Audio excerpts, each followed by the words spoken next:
இன்னைக்கு காலையிலே நமது பாரத பிரதமர் அவர்கள் நேற்று ஒரு விஷயமாக பீகாரிலே பேசினார்கள். பீகாரில் அவர்கள் பேசும்போது என்ன சொன்னார்கள் தெரியுமா?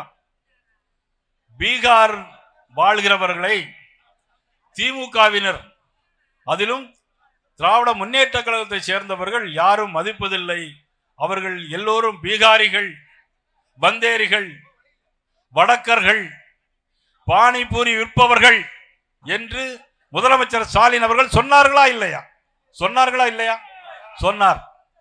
பீகாரிகளை வடக்கர்கள், பந்தேரிகள், பூனிபாரி விற்பவர்கள் என்று சொன்னார்களா இல்லையா ஸ்டாலின்?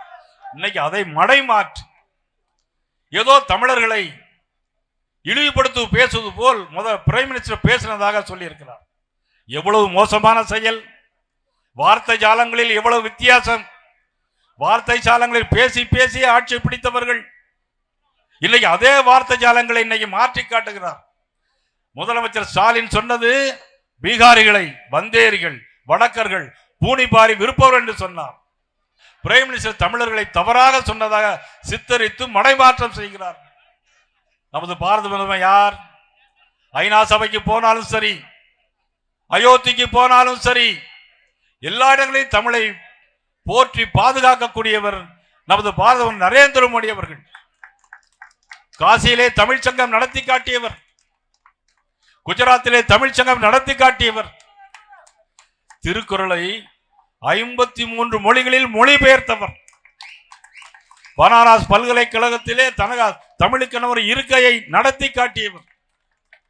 எங்கு போனாலும், எந்த நாட்டிற்கு போனாலும், என்னுடைய நாட்டில் தமிழ் என்று ஒரு மொழி இருக்கிறது, அதற்கென்று 5000 ஆண்டுகளுக்கு முன்னாலே உள்ள கலாச்சாரமும் பண்பாடும் இருக்கிறது என்று அவர்கள் கோடிட்டு காட்டியிருக்கிறார்கள். அண்ணன் KS ராதாகிருஷ்ணன் கூட அவருடைய பதிவிலே டெய்லி போட்டுக்கிட்டே இருக்கிறார்.